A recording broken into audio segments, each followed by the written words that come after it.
Warning, this content is for entertainment and educational purposes only. All right, folks, Big Paul here today.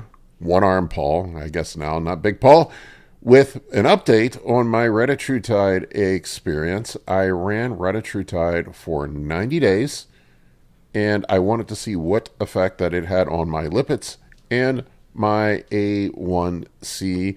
I have seen some pretty dramatic results with people that have shared their blood work with me and shown me what has happened while they're on retatrutide. It seems to lower lipids better than a statin, and from what I've seen.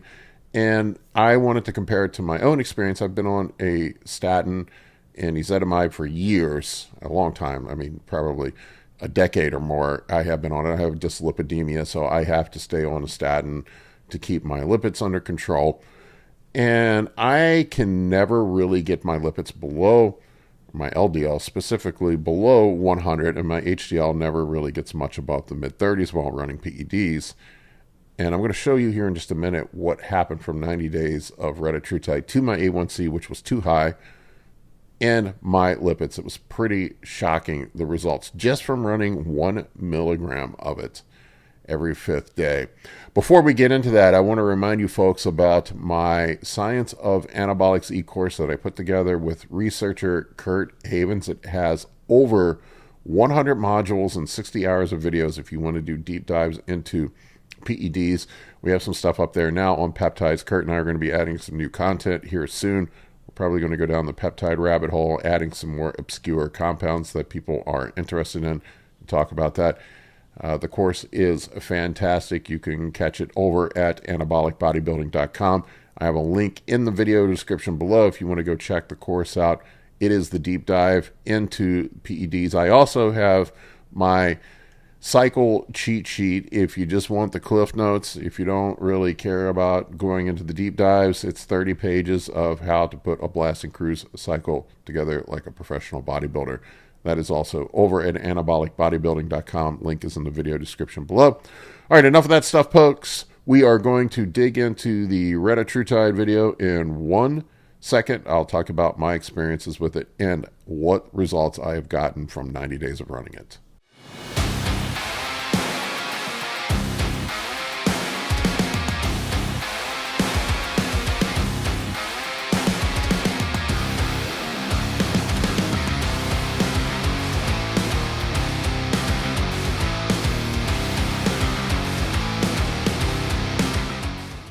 All right, I am shocked at how much retatrutide dropped my lipids. I have never, even with a statin, really been able to consistently keep my LDL below 100.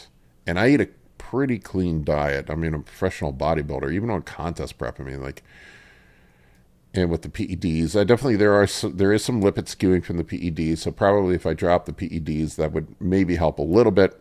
But I have, and honestly, when I look at blood panels, I look at hundreds of them annually. I have probably seen thousands of blood panels over the last several years. I do a ton of consult calls where people share their blood panels with me, so I get to see all kinds of stuff.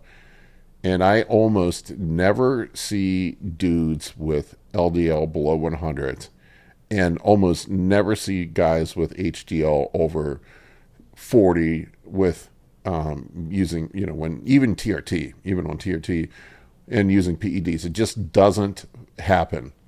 I'm also a type 1B diabetic, so my A1C is always a challenge to keep under control. I got a little sloppy with things last fall with my insulin usage. I wasn't eating a lot because I get tired of eating, and when I'm the exact opposite of people when I come out of a show. A lot of times I end up losing weight when I come out of shows because I just don't eat. I get tired of eating, I eat less, and then I end up losing weight. And in my head, I told myself, well, I have pancreatic insufficiency, and sometimes my pancreas keeps up with things, sometimes it doesn't. If I am not eating a lot, I probably don't need to take insulin. So I fooled myself into thinking I didn't need insulin. And January, when I got my blood work done, I hadn't had it done since like September or so. My A1C shot up to 10.6, which is insane. It's never been that high before, ever. But that's what happens when you're diabetic and you don't take Lantus. So I told myself, man, I got to get my shit together. I got to get this back under control. So I started up some retatrutide. I started taking my insulin again and make sure that I had that managed. I'm actually seeing a new endocrinologist now who recently switched me to Mounjaro. I'll have to see how which is tirzepatide. I'll have to see how the tirzepatide affects the blood panels over the next couple months, see if it has the same effect that the retatrutide did. She wanted me to do that instead of the retatrutide since it's not FDA approved. So I have a prescription for Mounjaro. I figured, what the fuck, I'll try it out and see what happens. I hopefully, the idea is with the pancreatic insufficiency that the GLP-1 will help with pancreatic function. But I do think there is an added component with the retatrutide, with the glucagon agonist, that helps with glucose control. I have never had my fasting glucose stay consistently below 100 until I started the retatrutide, even with insulin and metformin. Never. Usually high 90s, low 100s. With type 1B diabetes, it's about as good as it gets for me. I was consistently in the mid to low 80s with the retatrutide in play. It was fucking crazy. I've never had that happen before. So anyway, blood work. What happened with my blood work? I'm going to show you here. This is lipids after 90 days of using retatrutide. My total cholesterol came back at 125. My HDL came back at 39, which I know there's going to be guys that saying it should be higher. That is 39 is sort of the cutoff with the reference range. Ideally, they want it over 40. I hear the doctor told me it should be 60. I never see anybody with an HDL of 60. I'm sure it exists, but at least not amongst the PED using crowd that I work with. Like I said, I look at hundreds of blood panels annually. I can't remember ever seeing an HDL of 60. Ever. Not once. Once in a while, I'll see low LDL. Guys, very rarely do I see LDLs below 100 for bodybuilders using PEDs. Almost never. Occasionally, I'll see it, but the HDL over 60, I can't off the top of my head recall ever seeing it that high. I'll see guys in the mid 40s sometimes, occasionally, but the majority of the PED users I look at, they're anywhere from 20 to mid 30s. And on contest prep, sometimes I've seen guys when they're crushing orals get down into single digits with the HDL. It's pretty shitty. So really the thing that we have more control over as a PED user is the LDL. We can bring that down with diet. We can bring that down with statins, with ezetimibe. I know guys are all over my ass like, oh, ezetimibe is a miracle worker. It'll bring your LDL down. Ezetimibe only will produce dramatic results if your fucking diet sucks. If you're eating like shit, then you might see dramatic results from the ezetimibe. But if you're not, like if you're eating a low-fat diet like I am, it makes very little difference. Like I swear I see almost no difference taking ezetimibe and not taking ezetimibe.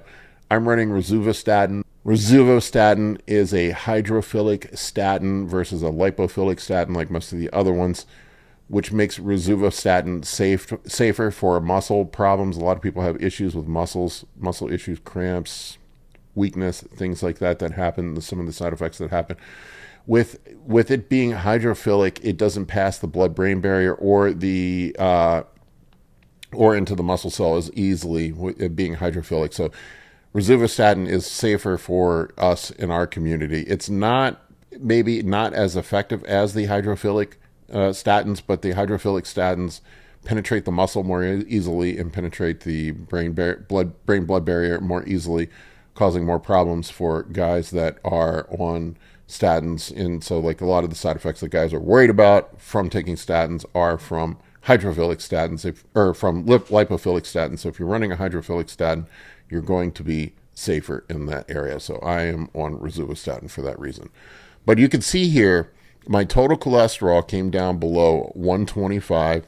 My triglycerides were 110. Now, ideally, I would like the triglycerides to be a little bit lower. We should shoot for them to be under 100, but that is one of the things that goes along with diabetes and blood sugar control. When your blood sugar isn't well controlled, triglycerides will go up. Your body starts making more trigs when it can't deal with the glucose. When glucose gets high, your body starts spewing out more triglycerides. So that's usually a sign of poor glucose control.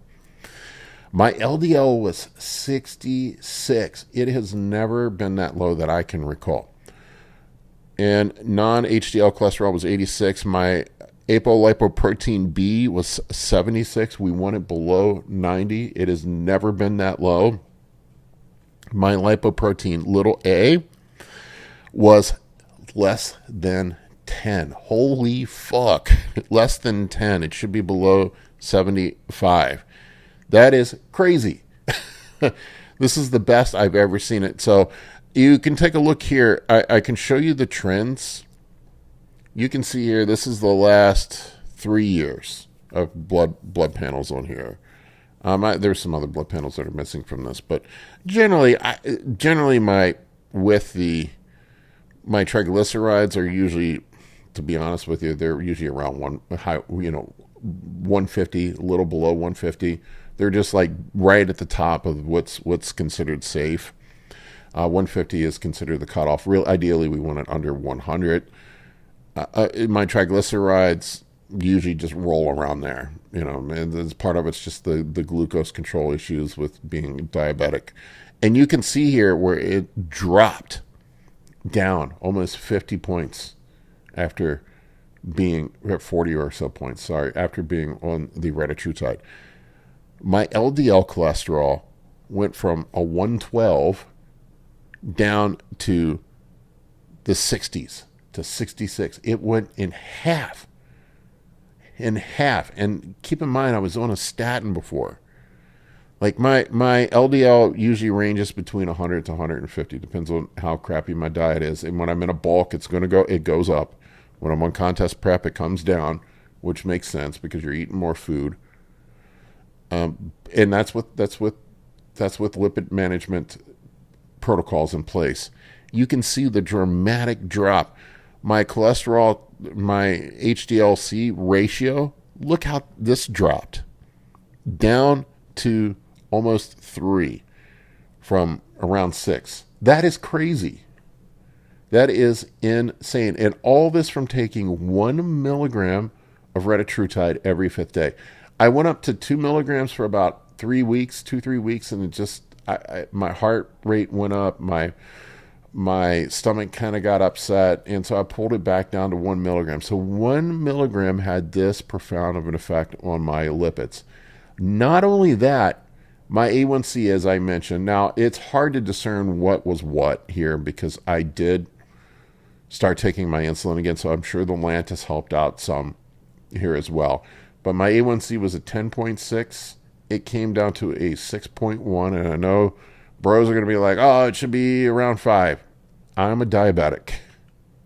Anybody who's a diabetic knows that if you can get it down around 6, that's about as good as it gets when you're a diabetic. If you're a regular person, you have full pancreatic function, you're metabolically normal, if you can get it down in the low 5s, that's fantastic. But for me, this is about as good as it gets. It's about as good as the glucose control gets. Now, I will tell you, I have started the Mounjaro. I'm 3 weeks into the Mounjaro now. I have not been out, my fasted glucose has not been as low on the Mounjaro. I'm taking 2.5 milligrams of tirzepatide a week. My fasted glucose has been back up around 100 again, 100 to 110. It has not been the 80 to 85 that it was on the retatrutide. So we'll see. I will say this, the Mounjaro, the tirzepatide, does seem to have a stronger appetite suppressing effect. I do not want to eat on that shit. Holy fuck, man. It is potent when it comes to the appetite suppression. I literally will forget to eat sometimes. I sat here at my desk the other day, and it was like 6 p.m., and I thought to myself, I'm like, have I eaten today? And I'm like, holy fuck, I have not eaten yet today. And I wasn't even like hungry at all. And not only that, like I don't want to drink. Like I forget to drink, which is not me. I'm usually drinking all the fucking time. So I don't know. I mean, I guess, it depends on what your goals. I would say it looks like, just anecdotally, going off of what I have seen with myself, that the retatrutide might be better for diabetics. And also, if you think about it, if you're an off-season bodybuilder, one of the big issues that we run into, one of the big risks that we run into with bodybuilding, as we push the food up higher, as we push the PEDs up higher, lipid skewing, cardiovascular risk, and insulin resistance, creating a situation where you're causing metabolic damage from impaired glucose sensitivity or insulin sensitivity and impaired glucose control, and skewing your lipids while your blood pressure is higher, and all these other things that go on in the off season that eventually catch up with bodybuilders. I know there's going to be some crazies in the comments saying the cholesterol doesn't kill you. Okay, whatever, bro. That's fine. Keep doing you. But I'm telling you, from what I have seen, this stuff improves everything on your blood work. Your A1C is improved. Your lipids are improved. I have seen C-reactive protein that's another thing. My C-reactive protein was high in January. Obviously, if my A1C was that high, it probably was high too. I don't think it was anything crazy. It was like 3 something. But higher than what you want. It was like 0.3 or 0.4, something like that on the most recent blood panel that I had. It came way back down. And I also see liver enzymes improve on this stuff too. My ALT and AST were in the low 30s, which is crazy as well. So everything on my blood panel got better while I ran retatrutide. It is insane, man. So I don't know. I'm curious to see how the tirzepatide, the Mounjaro that's prescribed by my endocrinologist, how that works out long term. We'll see. I'll compare the 2 results and let you folks know what happens with those. But for right now, man, it looks like, just anecdotally speaking, and from what I've seen so far, it looks like retatrutide is trending to be the winner over Mounjaro for metabolic health and for improving blood panels. We'll see. But I can't tell you how impressed I am. Believe me, I was a GLP-1 skeptic like a year or so ago, and I'm a believer now, especially the new triple agonist. And there's new ones coming out. There's going to be new ones that are going to have that are in phase 3 clinical trials right now, or I'm sorry, not phase 3, but that are in clinical testing right now. Retatrutide is in phase 3 clinical trials. Sorry, I slaughtered that. So it should be approved probably next year for human use by the FDA. But some of the new ones that are in testing in development right now are going to have either myostatin inhibitors attached to them or IGF-1, which is going to be even crazier, because one of the things people are concerned about with the GLP-1s is muscle wasting. Now, I would tell you, if you look at the clinical trials on this stuff, there was some muscle loss. But you got to keep in mind that the people that they were doing these trials on likely aren't working out. They're likely eating a really shitty, low-protein, high-fat, high-carbohydrate diet. And my guess would be is that when they do the trial for the GLP-1, they just eat less of the same shitty food they were eating before. Not working out. They're also not taking growth hormone, testosterone, primabol, equipoise, all the shit that we do. So I don't think the concern about muscle loss is anything we need to really think about, because it's going to be hard to lose muscle when you're blasting a gram of test and taking a GLP-1. I don't know. I will say this, and I know Vigorous Steve put a video out saying that GLP-1s don't flatten people out. I have seen guys kind of look like they flatten out. That could be just from eating less. I don't know. I will say this is the lightest I have been in a long fucking time. Now, granted, I've been just running TRT for pretty much since my show, about 8 months. I'm around 240 pounds right now. I was 250 on stage last year. I usually get up around 270, 280 in my off season. So this is light for me. I feel great. My health is great. My blood work looks great. Everything is great right now. This is, I can sleep through the night. I don't need my damn CPAP right now. I mean, it's really tempting just to keep my weight here and just kind of say adios to bodybuilding competitively. But I know me, I'm super competitive and I'm going to want to get back in the saddle soon. So I know that's coming around the corner.